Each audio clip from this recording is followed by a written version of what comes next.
Yo, it's your boy Uncle Cooley. Welcome back to the Toast Up Podcast, man. Super excited to start this episode with my homeboy Ron.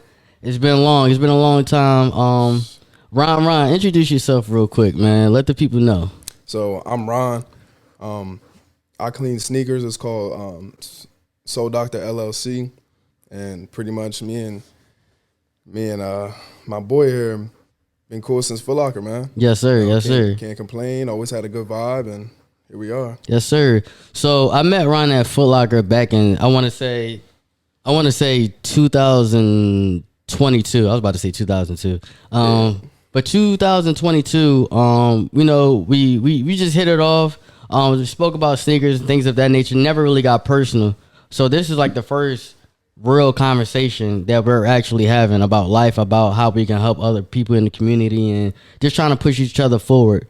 So welcome to the show, bro. Get comfortable, man. Appreciate it. You know what I'm saying? So what inspired you to do sneakers? Like, tell a whole story about what made you get into sneakers, what made you want to start up your own business, things of that nature. So like, obviously, like working in Foot Locker and stuff, like you got to clean your own shoes.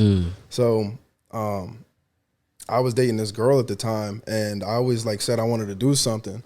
So when that Forex thing was popping. Oh yeah. So I tried that. Oh, shit. And I noticed like it wasn't bad, but at the same time it wasn't what I thought it was. So I needed something else. And like she was an entrepreneur, but like one day I just woke up, I'm like, yo, you can't keep complaining. You can't keep working paycheck to paycheck. Like you got a car you got to pay for. Like I was never behind on bills ever. But at the same time it was like I want something that I can enjoy. When I go home and clean shoes, I don't have to talk to anybody. The phone is off.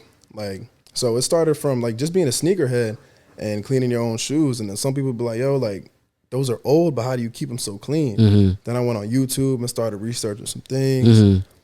Pretty much it worked all the way up to that. So with a combination of like, you just got to shut up and do it, start grinding, and it turned into this. I started with a toothbrush and the crepe stuff that we used to sell at Foot Locker. Now I got like 1,000 tools, and I'm sewing, I'm doing things I never thought I would do. Making your own money. It's crazy, man. It's like, you can't even explain it. Like when people say like putting things into words is hard, that's what I feel it now. I feel it now. And that's crazy because you say that, because the way the sneaker community and the sneaker culture evolved to what it was 20 years ago. I remember when I was a freshman in high school, bro. No. I remember when I was in the 8th grade. Bro, everybody went crazy over the Concords, bro. That was like the first sneaker ever in my life where I saw people like waiting in lines for. Like 2011, right? 2011. I was in the 8th grade, bro. People were dying over those sneakers. Like people were dying, and then that kind of introduced me to the sneaker culture. Yeah. And like what it was in 2011 is not nearly what it is now. But having people like wait in lines, and bro, it was like I remember when I wasn't even into retros for real. Like I was, buying anything that said Jordan, trying to seek validation for CP3s. Bro, all types of shit, bro. Like I had these white and gray Jordans, bro. I thought them Jones was flames. And then one of my classmates, he was like, bro, they ain't retros, bro. And I'm like, what you mean? Bro, did me dirty, bro. Yeah. We all had Team Jordans, though. Team Jordan, I'm saying, though, because, like, that's when, like, the Kobe's was in style, like, things like that. But, I'm thinking if you just had a pair of Jordans on your feet, it was thorough. But nah, bro, you got to have the particular one. So that kind of really introduced me to the sneaker culture. And that was kind of like, I guess when I was in high school, that's when everybody trying to experience validation. Right. You know what I'm saying? Like you start buying things because you want to fit in and things of that nature, and you don't know what the fuck you buying. The Aeropostale. Yeah. So like, tell the audience like what inspired you, what got you into the sneaker. Like, what was your first pair of sneakers? The ones, the Grails that introduced you to the game. Bro, believe it or not, I passed on them. So I was at Kicks USA in 2015, and it was my first sneaker job. There was the Gucci foams that came out, and then there was the UNCs, the original ones from 2015. So my friend was like, yo, put in a raffle for the Gucci foams. They're more popping than the ones. I'm like, all right, like I got you. I ain't had the money, so I was like, whatever, man. You just sell them, give me some of the money, and call it a day. So I passed on those, and then like, you know, when prices start going up, that means like the memories start flowing with the prices. So it's like, yo, I could have done that. I could have this and that. Long story short, I mean, everybody did blow their stimulus check, but on my stimulus check, I bought them. Right. So my holy grails is that really got me in the shoes. I would say it is that the UNC's the OG one. The OG ones. Yeah, because I had got the lows from Lapstone and Hammer in Philly. Word. It's on 12th and Chestnut or something like that. Yeah, and I'm like, I can't have the lows without the highs. But before that, I started buying mad shoes. But I would say my holy grail was okay. that, yeah, that's what's up, bro. Because like I said before, sneakers, it really introduced you to who you are as a person and what type of like things that you're interested in. You know what I'm saying? Like you can go all over the country and all over the world, and you can just try to like basically like try to determine somebody's character based on what the type of sneakers they wearing. right.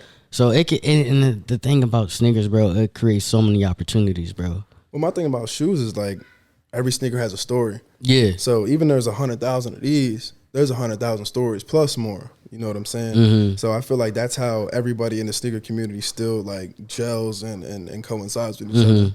That's what's up, bro. That's good because, like I said before, like before anything, you always gotta have a story with that one particular sneaker. You know what I'm saying? And everybody got their own grail because of the personal memories that they have attached to the sneaker. Like for me, the retro fives, metallic fives, is number one for me. For real? That was like my first. That was the same year, I think, 2015. Yeah. No. I had got them in 2010. It was like a 2009. The OG ones. And that was like, I had got them from somebody and I cleaned them up really well. And they didn't have the icy blue bottom because I got them from somebody. So they were torched. They weren't torched. They were definitely wearable, but it wasn't nothing crazy. But with the ones that I got in 2015, they were like new. They was brand new, so it had the blue bottom and things of that nature. The Nike Air on the back. Yeah. Oh yeah, you definitely needed that, man. And I think I still got both pair, but like I said before, like it's crazy how like so many things they can really introduce you to so many cultures. And really expand your creativity to a whole new level. You know what I'm saying? And the sneakers is a big part of that. Now, tell me like some of the things, like what are other things that you do like in your free time to, you know, get ahead in front of society or just do something that you love? Bro, I like hanging out with people. Like I'm a social person. So like sometimes like I'll just catch myself in the house bored. I'll go hit up some of my friends. I don't know what they doing, but like let's just go have some fun. Right. We can go to Top Golf. We can go bowling. Like I'm not somebody like, I mean, last year I did a lot of partying, don't get me wrong. Yeah. But like I definitely dialed it back towards the end of this year. Towards the end of last year. In the beginning of this year, I think I went out like once, bro. So it's starting to get like, it's time to get everything going. So like me and two of my friends, like we just totally want to lock in this year, and like we could feel it. Like 2024, a lot of people saying it's coming like 2016, and I feel it too. So in my free time, I just like to hoop, pretty much clean shoes. Yeah. After I get off of work, clean more shoes, and would you say you're the type of person that likes to live in the moment, or are you the type of person that dwells on the past or thinks too much about the future? I would say it's like a little bit of everything because I'm a very level, even person. I know like sometimes dwelling on the past, you can get caught up in it. Everybody does. We're all human. But at the same time, like life does have to go on. So that's where that future part comes in. And then living in the moment, I like to have fun in the moment. I would say that. But living in the moment, it's probably pretty much the same thing, I would say. So having fun in the moment and living in the moment is the same to you? Actually, it's a little different because having fun in the moment is having fun in the moment. Right. You got to know when it's done. Yeah. Living in the moment, I don't know, man. It's like it might not always be good. Like living in the moment, you might be stuck in that place where you were not supposed to be in, you know, and you got to quickly get out of there. So, nah, for real. I bet you said you had to quickly get out that joy. You know what I'm saying? So, like, my thing is this, bro. I do believe living in the moment is a beautiful thing because life is all about the present, in my opinion. Yeah. But you got to plan for the future, and you can't dwell on the past about how your previous character was. Like, you can't base something that happened to you in the past based on where you are today. Right. Like, oh, like my mom did this to me when I was a child. Like, this is why I am who I am today. And I'm not necessarily like that may not impact you in a way whereas like you had to change certain things about yourself to defend. But you gotta realize that that's what happened to you, and you can't create a story based off what happened to you. You know what I'm saying? So, like, I feel as though like living in the moment is one of the best things in life, because at the end of the day, and I don't want to get all like crazy, all philosophical, but you 26, I'm 27, bro. We so young. Yeah. But at the end of the day, like, we only got a certain amount of time on this earth to really make a difference and really to do whatever we do, and we're gonna be forgotten. Yeah. Just like, you know, I give all the love and all the glory to my ancestors, but at the same time, it's like I can't even give you one ancestor's name, bro. Yeah. And that's crazy. Well, you listen to Eric Thomas? I used to. He's very motivational, but I don't like too much motivational stuff anymore because it sparks me up, and then it's like, okay, you're not teaching me anything. Yeah, like, you're just getting me hyped. A lot of people like don't understand the difference between motivational and being disciplined. Like, discipline will bring the motivation back. Like, I mean, consistency and discipline will bring the motivation back. That's what they don't understand. Well, not they, but like some people don't understand. No, talk it. So, where was I going with that? Yeah, I used to listen to him way back in the day, bro. Like when he first started that Guru story, and I used to listen to him. Now he's like all blown up, but he consistently speaks motivation, regardless if that's his thing. But like discipline and the consistency just took him to another level. He was homeless. Yeah. No, a lot of people always use, like, a lot of people, I'm not going to say use, but a lot of people that are successful today definitely went through challenging times, including homeless. You know what I'm saying? Like, they say Steve Harvey was homeless, and like the new Cat. Did you watch the new Cat Williams interview yet? Podcast. It's 3 hours long, bro. Man. I ain't watched that. I saw snippets, like everybody boosting it, but Shannon Sharp, man. Shannon Sharp. I am gonna watch it though. Yeah, eventually. When I get some time, 3 hours. 3 hours is crazy, and it's just more so like I'm gonna wait till the hype died down a little bit more too. Well, yeah, it depends. You know what I'm saying? Yeah. But overall, like in my opinion, that's important to know that discipline and consistency will always get you where you want to be. And like, what are some of the things that you do to stay consistent and disciplined? Like, whether that's, you know, with your business, that's working out or hanging around the same people. Like, what are some of the things? Yeah, I would say the consistency portion would be just like, even after I get off of work or, even after I get off of like a 10-hour shift, still go do something productive. Something productive, bro. I don't want to, if I leave this earth tomorrow, I need like people to know, and it's not even for them, it's for me to know that like I did something. Like some people have PTO days, right? For their job or whatever, like they take vacation. Some people never use those. Like I talk to people, what do you do with your time? Like, what do you like to do? Well, I don't know. I just go to work and come home. That used to be cool. So not no more. Yeah. Like I've been in Dubai, Germany, so many places. I don't put it on my Instagram and stuff because it's not for other people. You know what I'm saying? So like, I would say like with consistency and stuff, like I just make sure that I do something productive at the end of the day, regardless of answering emails, cleaning sneakers, hitting up people, doing tax stuff for the business. Like there's a lot. Like editing videos, like it all gets bunched up into the little like extra time I got after work. So I probably get like from Monday to Thursday, 5-6 hours of sleep, like each day. Still doing something. I get up, don't complain about it. Got to do something. Yeah, and it's crazy that you say that, bro. Because overall, a lot of people don't know about that discipline and that consistency, and a lot of people don't practice delayed gratification. Whereas sometimes you may have to wait to get what you want. Can't get them shoes today. Exactly. I really wanted them. It's like, can't burn out the credit card. Like, and you know people gonna do that, bro, because everybody, in a way, I'm not gonna say everybody, but for the most part, a lot of people love instant gratification, that validation. Like receiving something when you want it is better than anything in a way. You know what I'm saying? Because you have a lot more, and quote unquote, in your head, control over your options and what you like to do with your life. You feel like you're in demand, but sometimes you got to realize that you got to be patient. You know what I'm saying? Like, me personally, like, I go to the gym probably like at least 4 days a week. And sometimes I don't want to go to the gym because I'm like, I'm going to the gym and I'm busy, I'm tired, things of that nature. But I got to realize it's a grind. Mm-hmm. It's a grind with everything you do, including building relationships with your family, including business, including just making yourself a much more valuable man. And I always said, it's crazy that a lot of people don't know this, but it's a difference between having $1 million in your bank account and being $1 million man. Yeah. Like, a lot of people don't even want to invest in themselves. Like, pick up a book, go work out, hang around positive people that's going to empower them to get where they want to be. You know what I'm saying? And it's crazy that you say that because you consistent with everything you do. You move them with intentions. Mm-hmm. So what are some of the things that you would say to people that aren't moving with intentions?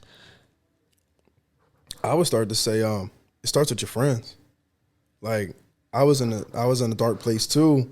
Probably like as soon as I got out of Foot Locker, and it was like, I think it was 2022 moving to 2023. Yeah.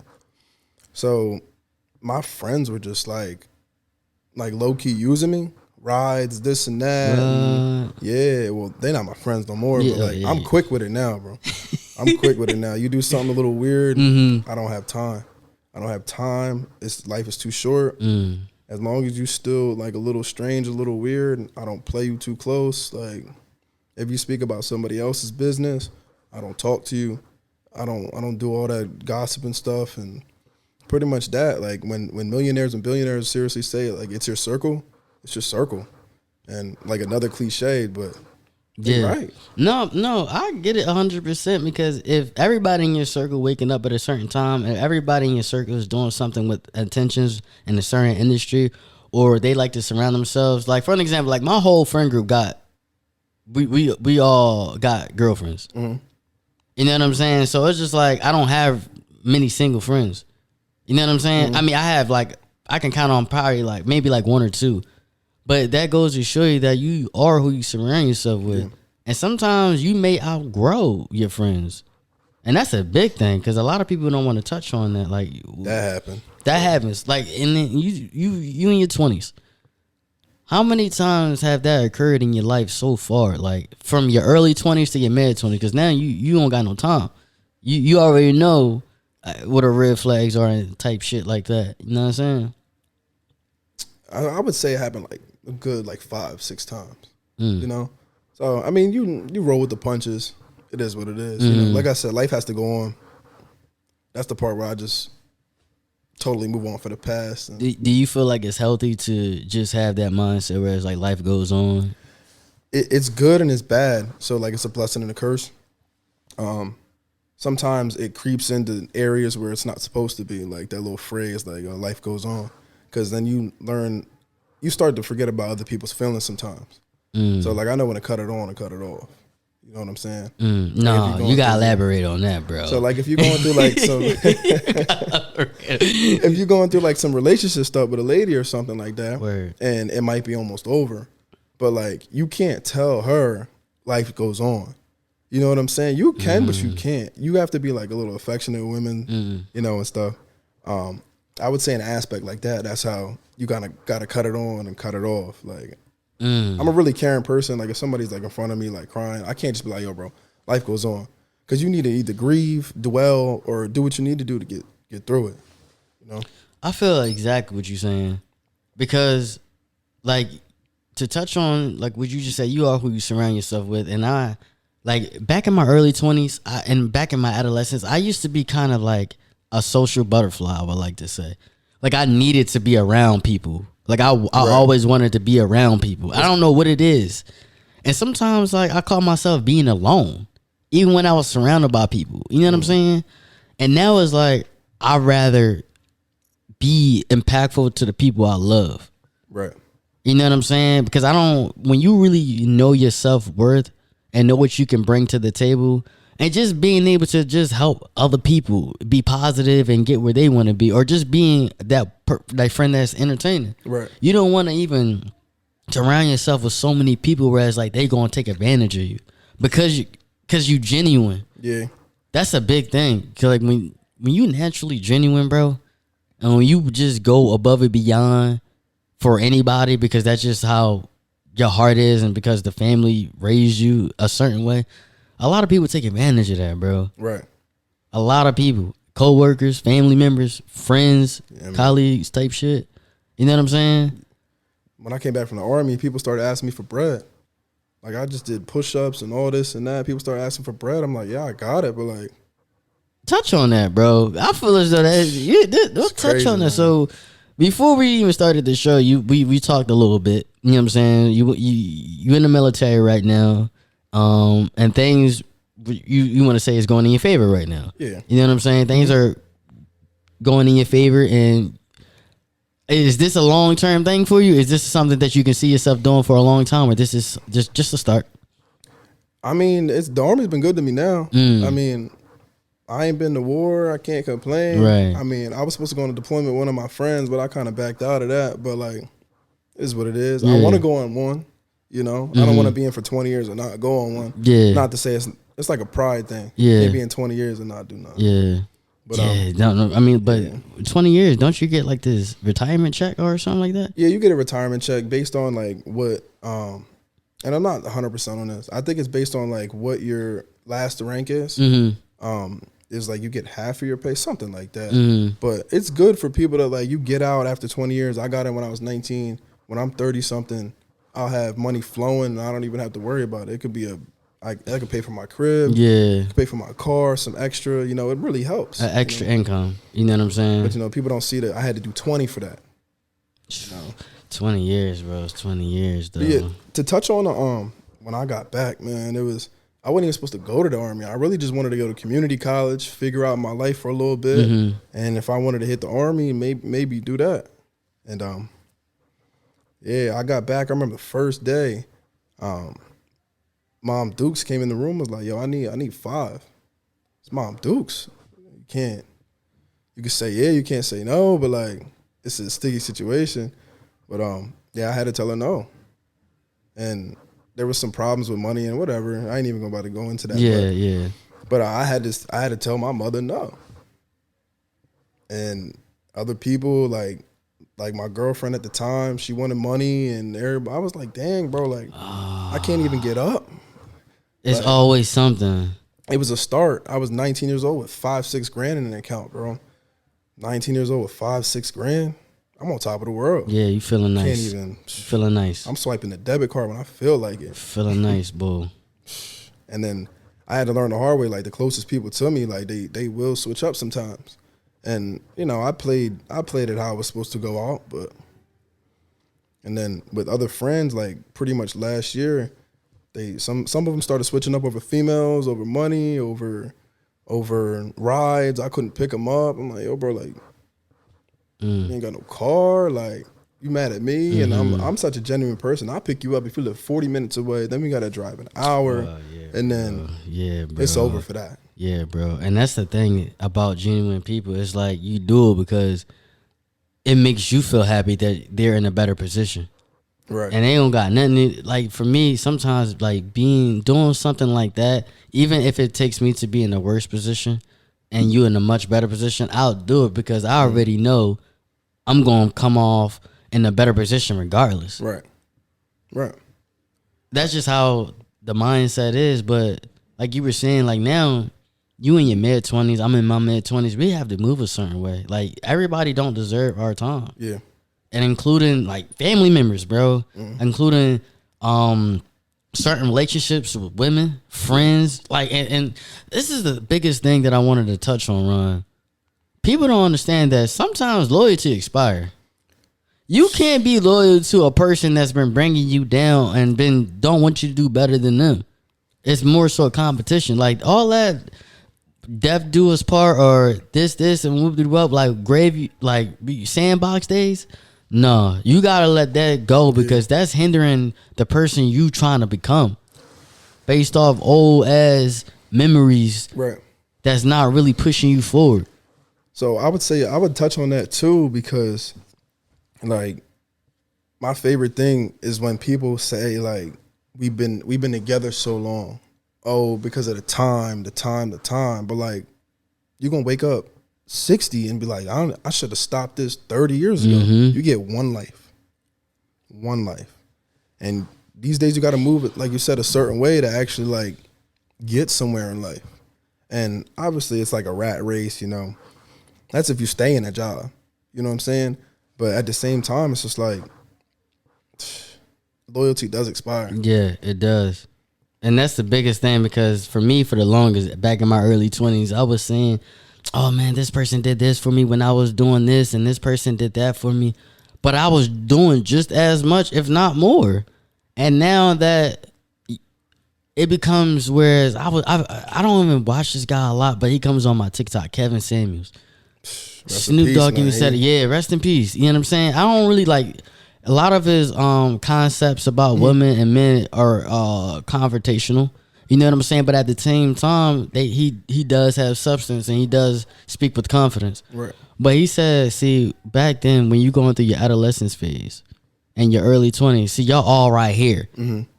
And then it starts to come this wave where it's like you start to take the initiative to, you know, find better for yourself. And those friends are still right here. And now those friends are trying to look for you to pull them up. And you pull them up. But then you continue to go here.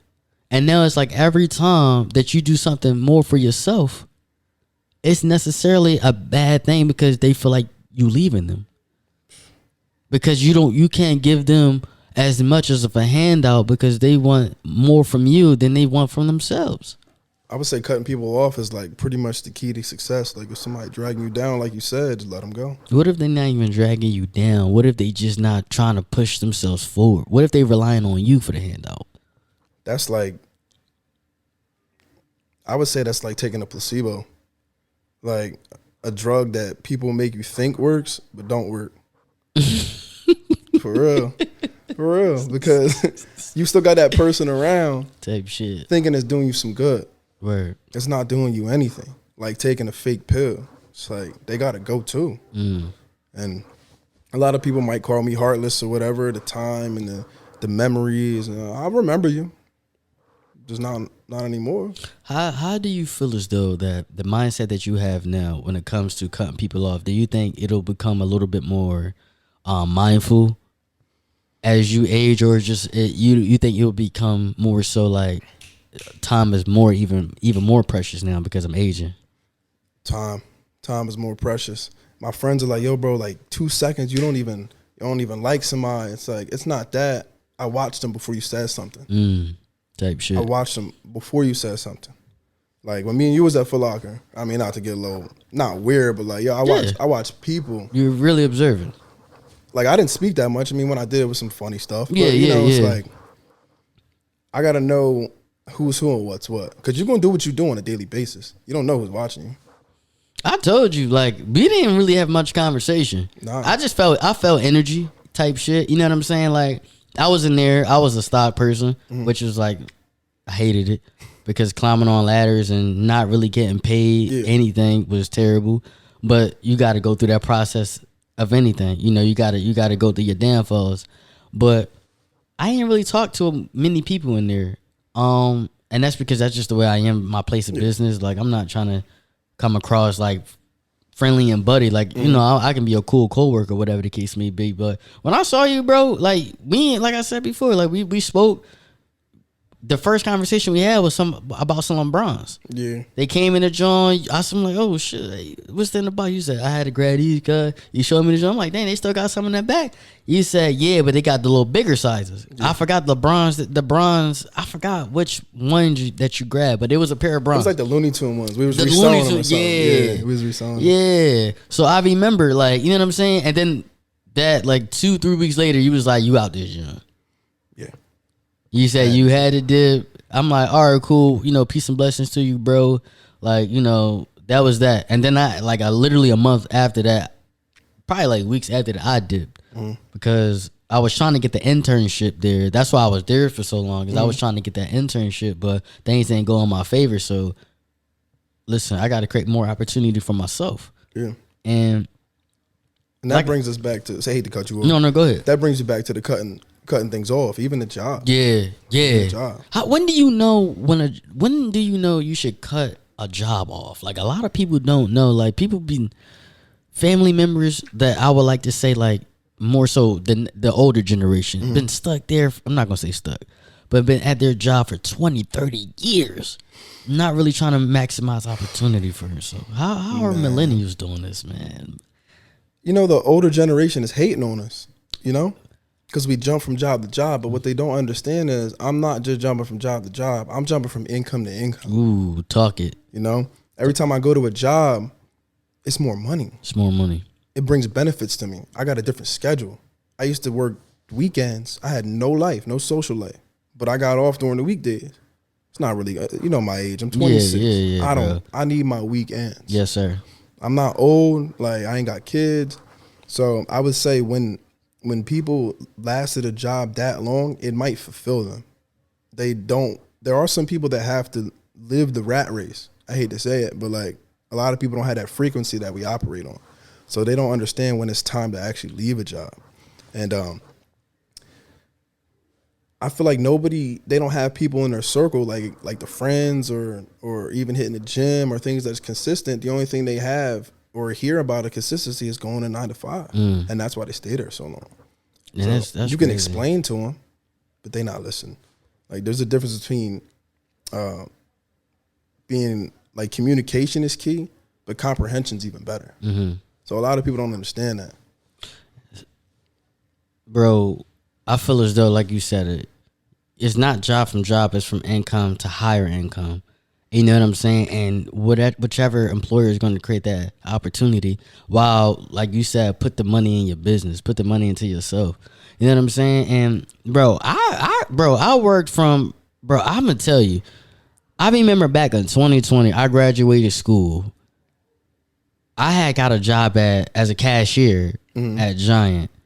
I was there for 2 weeks. I couldn't do it no more. I was getting treated like, nah, bro. Like, Shorty couldn't tell. I was a cashier. Shorty told me, you got to be out the bathroom by this time. You can't even take it. I couldn't even go to the bathroom in peace. You know, guys need that 30 minutes. Bro, I needed it. It's just like, you're not about to control my life. Like, I get it. Like, you know, business is business. Well, that too. But at the same time, you got to make sure that you talk to your employees in the way where they're going to be open to understanding. So, like, when we were at Foot Locker, you remember we were and them. They was kind of cool. Yeah. But I would tell sometimes you can't just point. You can't do this and do that.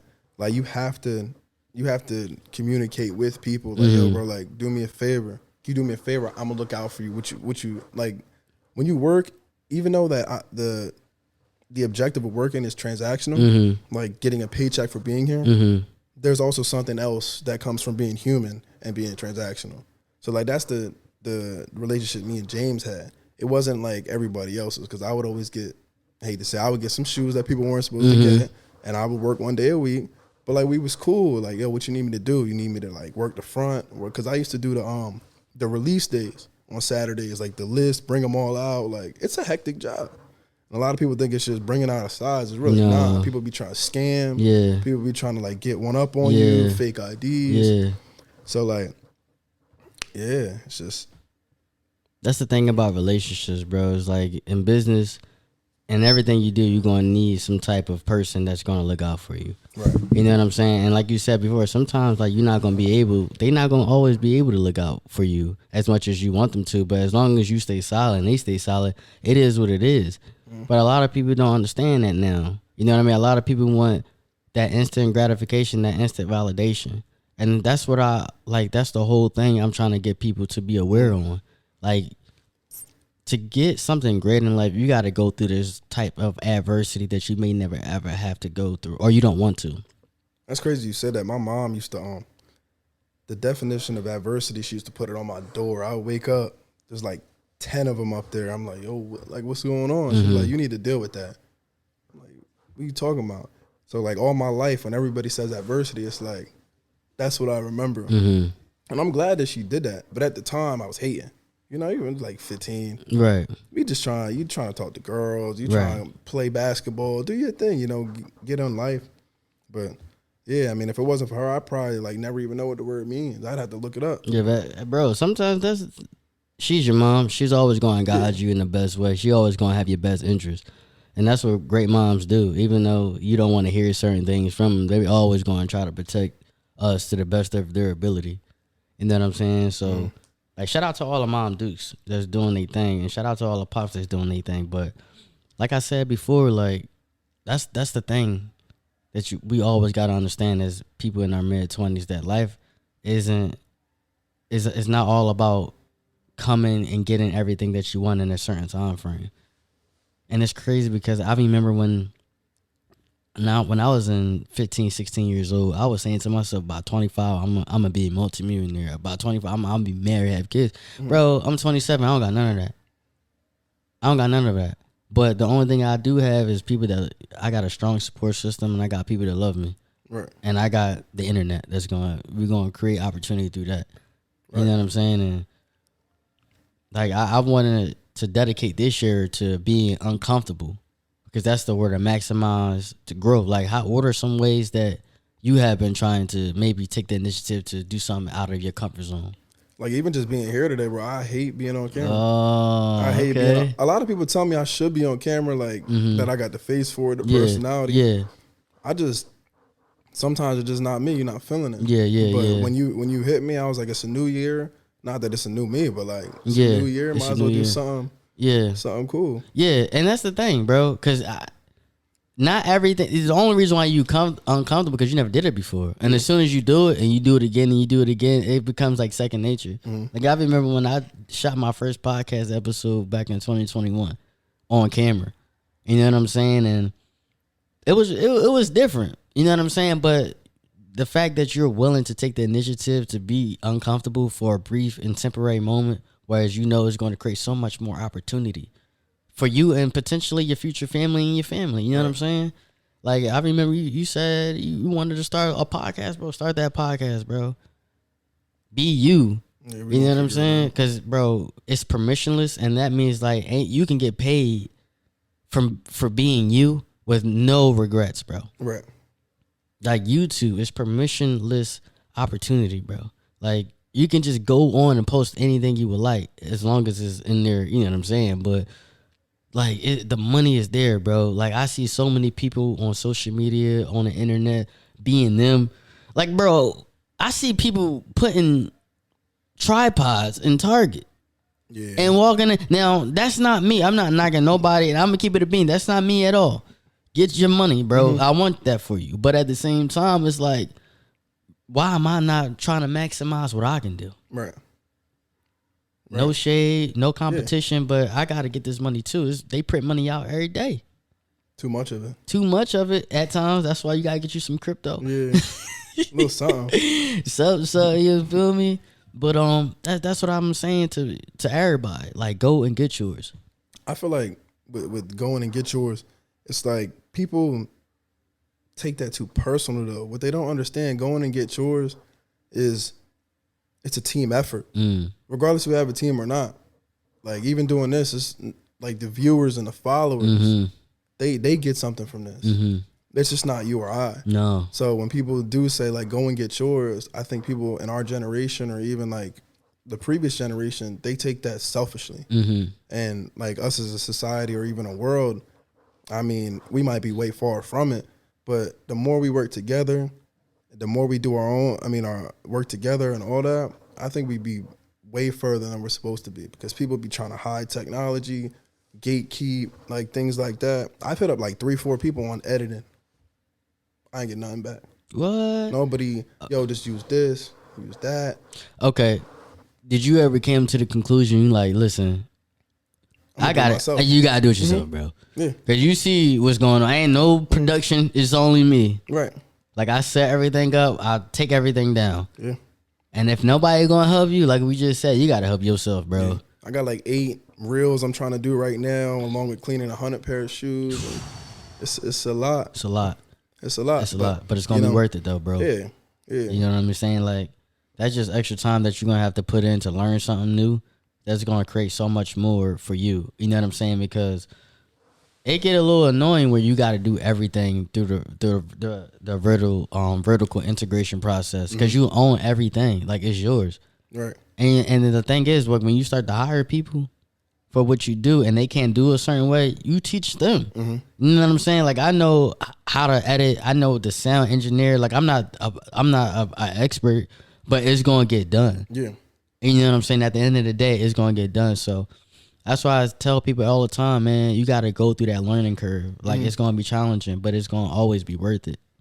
And even going back to that, like, even hitting people up and nobody answered me. So, like, this year I wanted to take it seriously on editing my own stuff. And then it's like when that happens, some people get cold-hearted, you know? Like, somebody might try to hit me up. I could easily be like, nah, bro, like, you got to go figure it out. Because that's what people told me. But I'm not gatekeeping. No. Because people going to come to me to get their shoes clean. And another thing that we touched on in the beginning, a lot of people don't want you doing better than them. And that's, in my opinion, that's a poor mindset to have because you looking at everything as a competition. Instead of you trying to push yourself forward and push somebody else's forward, you so caught up like, I can't allow this person to, quote unquote, get more opportunity from me because of this. Like, you got to realize, bro, it's so much money to be made. And sometimes you're not going to be able to get everything in the time frame you want it. But you got to realize that God and the universe is going to bless you at the end of the day. I also feel like if that person was supposed to do better than me, it was supposed to happen. Yeah, it was supposed to happen. I mean, even saying the word better than me is like not my thing. Yeah, it's just like, I mean, if you want to like put it on the chart and they are doing better than me, cool, bro. Like, bro, everybody's success comes in different times. Like, I even asked one of my friends. I'm like, so let's just say we on the same thing, right? We doing the same job, but I'm a lot more experienced than you. And somebody basically needed an expert comes to you and be like, hey, listen, I'll pay you $100,000 if you can do this job for me. But that person didn't know how to do the job, but he knew somebody else that could do the job. Would you tell that person and connect me with that person? Some people going to say no. Some people going to be like, yeah. But that's how the world is. That's why I tell people all the time, you got to pick your friends wisely. You got to understand that everybody is in this game, not only for themselves, but for other people. But you have to point those people out. And those people that don't, they say, I don't want nobody doing better. You got to cut them off immediately, bro. You gotta cut them off because it's gonna be one day that you pop out with something they want. I hate hearing people like that, bro. Yeah, I can't. It's a red flag. It's like, a red flag, bro. I kick people out of the car, bro. Get out the car. Like, don't. That's cap, bro. Yo, bro. You keep Center City, Philly. You want some weird stuff? Get out the car. And we from Jersey. Get out the car. For real? Get out the car. They gotta walk, Bursky. You got an Uber? You can't ride in this joint no more. That's coming from experience. Yeah, bro, get out the car. I don't have time. I told you I don't have time. It's like, my time is very precious. That's kind of I literally have two friends, bro. I got like 2 friends, bro. Actually, like 3. But yeah, bro, but that's how I am. Like, I got like 2 or 3 close friends, and then I got friends, and then I got my loved ones, and that's it. Like, everybody else is just for conversation, for purposes. You know what I'm saying? And it is what it is, like, for the network. And that's just what it is, because not everybody that you talk to is going to be your friend. Yeah. And not everybody that's your friend, you can ask certain people for, like, certain things from. You know what I'm saying? So that's why I say, like, doing stuff and being very selective on who you surround yourself with is very important. People say I used to pick and choose my friends. You're right. Oh, yeah, you have to. You're right. You can't pick and choose your family, but you definitely can do your friends. But when I was younger, people used to say that he picks and chooses friends, and it was like a bad thing. Like, they was making it seem like it was negative. And I'm like, I always thought it was negative. And then now, like, up until like last year, a couple years ago, I'm like, I do pick and choose my friends. Yeah. You're right. You have to. You're right. You have to. You have to, because without that, bro, you're going to put yourself in a situation you don't want to be in. And a lot of people don't understand that, bro. Like, you can't pick your family, but you can pick your friends. And if Mom Dukes or Pop Dukes, but if Pop's talking, yo, this person, you may have to reevaluate, surrounding yourself. You may have to, bro, and you may not see it right then and there, but it may come to, in the future. And if it don't, it don't. You know what I mean? You got to learn, and you got to learn from your mistakes. But a lot of people don't understand, man. Like, this is all about pushing yourself forward and pushing your family forward.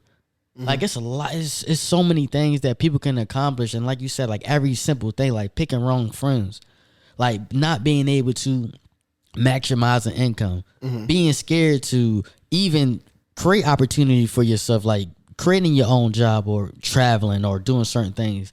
So many things can hinder you from your own success, even delayed gratification. If you're not practicing delayed gratification, like you only practicing instant things that you can get obtained now. And sometimes small solutions can end up long-term problems. Right. You know what I'm saying? Like a lot of people eat all this junk food. Yeah, it satisfies you temporarily. If you going to the club every weekend, it's satisfying you temporarily. But if you come back to the crib with something that you don't want, or you come back to the crib where it's like your pockets is messed up, or you coming back to the crib and it's like, damn, like you go to the doctors and then you got some type of diabetes or some things that you can't change quick. Like, then what? And that's why it's so important to really understand this, bro. Like, life is all about perspective, and this life is all about empowering other people, bro. Giving back, because we only got a limited time on this earth, bro. And one of my friends, man, like Christmas time, I'm real giving. Like, if I really rock with you, you get something nice. I won't tell you. Yeah. But like when I'm like, yo, let's link up. Let's go get some food. Yeah. I got gifts wrapped, and nobody would ever know. Damn. My one boy, like, we all had Yeezy slides, and he the only person that had one. So like, I bought one for myself, but I'm like, man, I got like 6 colors of these. I'm like, man, let me give it away, you know? Awful. I bought another friend some essential sweats. No, I mean, this shit ain't cheap, but like, she got down $300, $400. I mean, you know, I get stuff for retail, but it's like, even still, it's like the value of the things people that plays into a part of like how people appreciate it too. But still, like, I got friends that, bro, I gave him a picture on top of that. Like, we got a group chat picture. I gave him that framed. They was like, yo, bro, this joint's tough. It's very like, thoughtful, bro. They like that better than most of the gifts I gave him. I was like, because those are the things that you can keep forever, bro. And I'm all for that, bro. Like, give me something that I can keep forever. Like, the sneakers is cool, but they deteriorate over time. Yeah. Give me something that I always can remember us as a group, no matter. Like, I want things that I can have even after my lifetime that I can give back to my family. You know what I'm saying? Because it's a piece of me. You know what I'm saying? And bro, I don't want to get all like sentimental, but life is only temporary, bro. Yeah. Like, we got literally about a certain amount of years on this earth, and the crazy thing is we don't know when we're gonna pass by. Tomorrow isn't promised for no man. It's not promised for no man, Ron. So you said like, you don't even know who your ancestors are. No. I saw something on the gram. This one lady was like, yo, like, in like 90, 100 years, somebody might remember my name, but like in the year 21, 24, nobody's gonna remember who I am. It don't matter. Jeff Bezos, like, even if you, I mean, they might remember now, but you know what I'm saying? But like, even like, let's say 2,000 years from now, unless Jeff really does something else besides Amazon or like really changes the world, they might not even remember him. Yeah. So like, she was just talking about like, yo, make all the memories you can, and everything you do is for you and your family. And it was pretty much that. I was like, dang. Yeah. And then I saw something else. It was like, there's a calendar in weeks. Like, and it's real small, bro. Like, real small. Like, the amount of weeks that you have as a life expectancy, like, I think you got to check it off. Like, if we were 26, we would already be like halfway through everything. And it really puts in perspective, like, you got to get going. You got to do something. And I seen that, I was like, damn. Yeah, I saw something that Eddie Murphy said, man. He was like, you only get 75 summers, 75 winters, 75 springs, 75 falls. You make it count. Like, make it count. And I'm just like, damn, like, we really got limit. Like, I started like, yo, how many? So I got like 50 joints. I was just like, oh shit, like, can we add some more on that? Yeah, but bro, like, that's why I'm telling you, bro, life is too short to be walking around miserable. Like, do whatever you desire, bro, because you only get one life, and maximize that opportunity. But I kind of want to wrap it up, bro. Yeah. I want you to say anything that you got coming out, like, but people should tune out for type shit. Pretty much more content from Soul Doctor LLC. And just keeping it going, man. Ain't nothing more than that. Hoping to run a sale sometime soon. If anybody wants to like hit the gram, I'm pretty sure we can figure something out about that. Yeah. Even you, I'll look out, bro. Just hit me with some shoes. Bro, I want to pay full price, bro.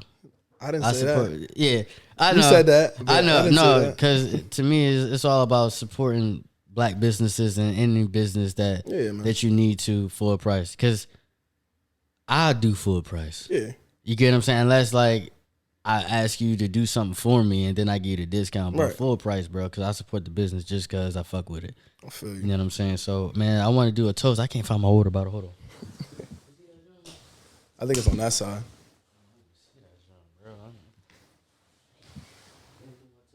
Right. It is what it is. I'm gonna do a toast, bro.